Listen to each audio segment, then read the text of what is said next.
తెలంగాణ మంత్రి కొండా సురేఖ చేసిన వ్యాఖ్యలపై టాలీవుడ్ ఏకతాటిపైకి వచ్చి ఖండిస్తున్నారు.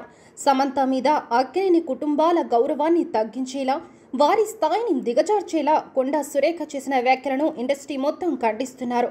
నాగార్జున, అమల, సమంత, నాగచైతన్య, అఖిల్, నాని, సుధీర్ బాబు, ఎన్టీఆర్, అల్లు అర్జున్ ఇలా అందరూ మంత్రి వ్యాఖ్యలను తప్పుపట్టారు. తాజాగా చిరంజీవి సైతం ఆమె వ్యాఖ్యలకు తప్పుపట్టి వెంటనే క్షమాపణలు చెప్పాలని డిమాండ్ చేశారు.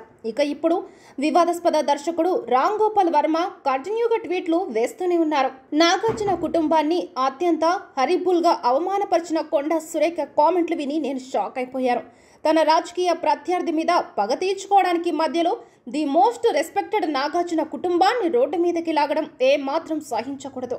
కేటీఆర్ను దూషించే క్రమంలో అక్కినేని ఫ్యామిలీని అంత దారుణంగా అవమానించడంలో అర్థమేంటో కనీసం ఆవిడికైనా అర్థమై ఉంటుందో లేదో కనీసం నాకు అర్థమవ్వట్లేదు.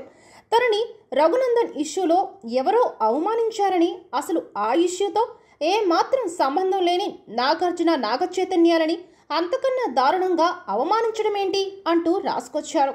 మరో ట్వీట్లో ఫోర్త్ గ్రేడ్ వెబ్సైట్లు కూడా ప్రచురించని జుగుప్సకరమైన నిందలు తనేదో తన కన్నులతో చూసి తన చెవులతో విన్నట్లు కాన్ఫిడెన్స్తో మీడియా ముందు అరచి చెప్పడం దారుణం. ఒక మినిస్టర్ హోదాలో ఉండి నాగార్జున, నాగచైతన్య లాంటి డిగ్నిఫైడ్ కుటుంబాన్ని, సమంత లాంటి ఇండస్ట్రీ గర్వించదగ్గ ఒక మహానటి మీద అంత నీచమైన మాటలు అనడాన్ని తీవ్రంగా ఖండించాలి అన్నారు.